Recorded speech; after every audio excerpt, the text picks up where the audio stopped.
আসসালামু আলাইকুম। আপনারা জানেন আমরা গত স্বৈরাচার সরকারের আমলে চাকরিচ্যুত পুলিশ সদস্য সকলে এই ভিকটিম পুলিশ পরিবারের মুখপাত্র হিসেবে দায়িত্ব পালন করতেছি। আমি দেশ ও জাতির কাছে কিছু সত্য তথ্য এবং ন্যায়সঙ্গত কিছু কথা আমি বলবো।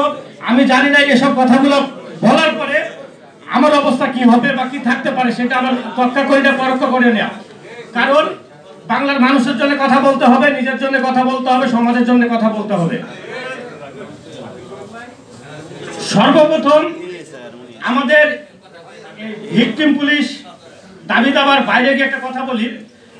সবচাইতে দুঃখজনক বিষয়, এই বাংলাদেশকে নিয়ে, সরকারকে নিয়ে, পুলিশ ডিপার্টমেন্টকে নিয়ে নেককারজনক স্বৈরাচারদের সাথে যে বেনজির, সাবেক আইজি বেনজির ভার্চুয়াল মিটিং করলো, এত বড় একটা সমাজ বিরোধী, রাষ্ট্রবিরোধী, রাষ্ট্রদ্রোহিতার সামিল একটা বক্তব্য পেশ করলো।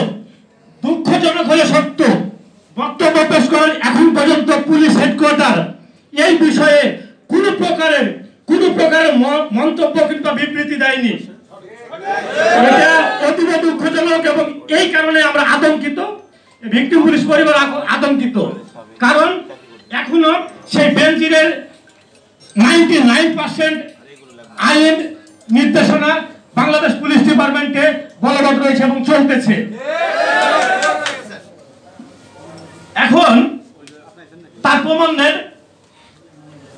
এখনো হেডকোয়ার্টারে ঢুকবেন, দেখবেন বেনজিরের নাম ফলক পাবেন।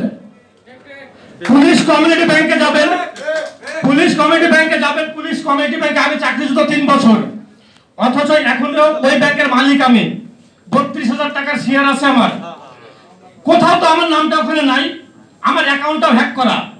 অথচ এই পুলিশ ব্যাংকের টাকা লুটপাট করে নিয়ে যায় লুটতারাজ বেনজির, তার ছবিটা কেন থাকে এখন এতে?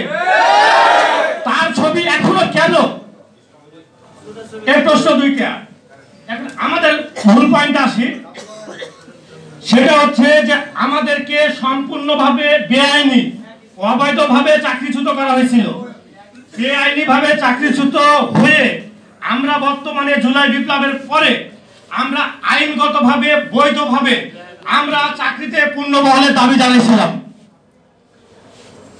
আমার কথাটা বুঝবেন আগে, আমরা বেআইনিভাবে ওনাকে চাকরিচ্যুত করা হয়েছে, কিন্তু আমরা এখন যখন সময় পেয়েছি, সুযোগ পাইছি, আমরা আইনের বলে চাকরিতে যোগদানের আমরা আবেদন করেছিলাম, দাবি করেছিলাম। কিন্তু আইনের অবমাননা করে, অপব্যাখ্যা করে পুলিশ হেডকোয়ার্টার কি বুঝাতে চাচ্ছে আমি জানি না। আমরাও তো আইনের লোক।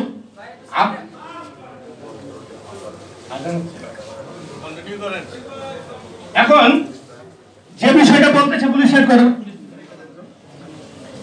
আমি কয়েকটা অপরাধের বিশ্লেষণ করছি, আপনারা একটু নিবেন। এটা আমাদের জন্য খুব অতীব জরুরি। যদি একই ঘটনার কারণে, ধরেন একই ঘটনার কারণে আমাদের 5 জনের চাকরি গেছে, ওই একই ঘটনার কারণে আপিল ট্রাইব্যুনাল থেকে 2টা রায় পেয়েছে, তাকে বহাল করা হচ্ছে। একজন 1টি রায় পাইছে, তাকেও যদি বহাল করা যায়, তাহলে 4টা একই মামলা আপিল ট্রাইব্যুনালে চলমান আছে, তাকেও তো বহাল করা যায়। ঘটনা তো একটাই। এবং যারা কি বিভিন্ন কারণে আপিল করতে পারেন নাই, তাদেরকেও তো করা যায়, কারণ পিআরবিতে আছে, প্রবিধানে আছে 884 বলে তাকে বহাল করা যেতে পারে। একই ঘটনার কারণে এই ভিন্ন ভিন্ন মত, এই যে আইনের অপব্যাখ্যাগুলো পুলিশ হেডকোয়ার্টার করছে, এটার জন্য আমি তীব্র নিন্দা এবং প্রতিবাদ জানাচ্ছি। কারণ আইনের অপব্যাখ্যা করে আসলে জনগণের কাছে কি বুঝাতে চাচ্ছে আমি জানি না। এবার বহুল আলোচিত যে ড্রপ টেস্ট, এই ড্রপ টেস্ট বিষয়ে একটু কথা আপনার সাথে ক্লিয়ার করা উচিত। দেশ এবং জাতিকে এটা 1 নম্বরে জানানো উচিত আপনাদের মাধ্যমে। ড্রপ টেস্ট কেন করা হয়েছিল, ড্রপ টেস্ট প্রচলনটা কি, এটা আপনারা আগে জানতে হবে। এই সাবেক আইজিপি বেনজিরের একক আধিপত্যে মাদক ব্যবসায়ীকে লালন পালনের জন্য, মাদক ব্যবসায়ীকে অবাধে ব্যবসা করতে দেওয়ার জন্য এই পুলিশ ডিপার্টমেন্টের ড্রপ টেস্টটা প্রচলিত হয়েছিল। তার প্রমাণ আমি দিচ্ছি কিছু, আমার কথাতে বুঝতে পারবেন। ড্রপ টেস্ট শুধু করা হয় কনস্টেবল থেকে সাব ইন্সপেক্টর, যারা মাঠ পর্যায়ে কাজ করে। এখন দেখেন আমরা 5 জনকে ড্রপ টেস্ট করা হলো, 5 জনের ভিতরে 5 জনই ধরেন পজিটিভ, এবং 2 জনকে দেখা যাচ্ছে 2 জনের মাদক ব্যবসায়ীর সাথে খুব ভালো সম্পর্ক, মাদক ব্যবসায়ীর সাথে খুব ভালো সম্পর্ক, মাদক ব্যবসায়ীকে লালন পালন করে, লালন পালন করার পরে এবং সেই আইজিপির পকেট ভরায় তাকে মানবিক কারণে চাকরিচ্যুত করা হয়। বাকি তিনজন যারা আছে তারা হচ্ছে মাদক উদ্ধারের শ্রেষ্ঠ অফিসার, লিস্টেড, বাংলাদেশের লিস্টেড শীর্ষ মাদক ব্যবসায়ীকে গ্রেফতার করেছেন। এই 3 জনকে করলো চাকরিচ্যুত মাদক সেবনের দায়ে, বাকি 2 জনকে করে দিল মানবিক কারণে বদলি এবং প্রমোশন, কারণ তারা মাদক ব্যবসায়ীকে সাশ্রয় প্রশ্রয় দেয়, তাদের লালন পালন করে।